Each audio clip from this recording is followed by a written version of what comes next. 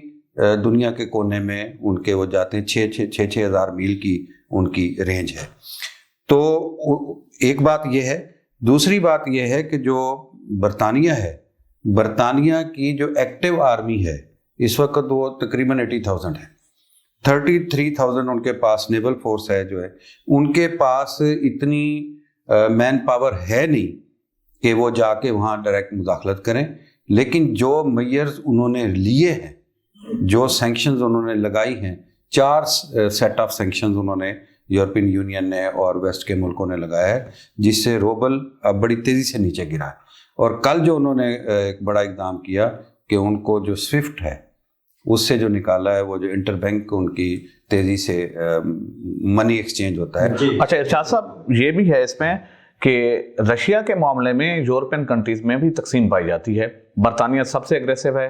جرمنی اور فرانس کیونکہ اپنی انرجی کی جو ہے کمی وہ پوری کرتے ہیں رشیا سے۔ رشیا، یہ بتاتا چلوں، رشیا دنیا میں دوسرے نمبر پہ تیل پیدا کرنے والا اور پہلے نمبر پہ گیس پیدا کرنے والا ملک ہے۔ یورپین کنٹریز فرانس اور جرمنی سب سے زیادہ انحصار بھی گیس کے حوالے سے رشیا پہ کرتے ہیں،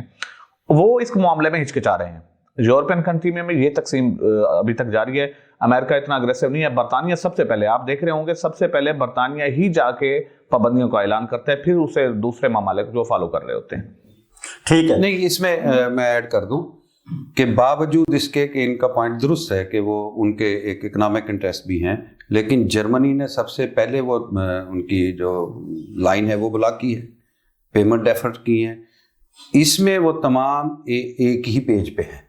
اس میں کوئی مجھے نہیں فرق نظر آ رہا کہ وہ ان کا تمام جو ایفرٹ ہیں وہ کلیکٹیو ہیں،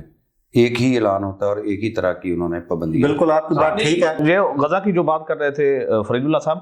ہمارے مسلمان ملکوں میں بھی یہ پرابلم ہے۔ اب ترکی جو ہے وہ غزہ کے معاملے میں تو آگے بیانات تو دیتا ہے، کوئی عملی اقدام نہیں اٹھاتا، اسرائیل کے ساتھ اس کے سفارتی تعلق ہیں، جبکہ اب یہ جنگ چھڑی ہے، یہ ناٹو کا حصہ ہے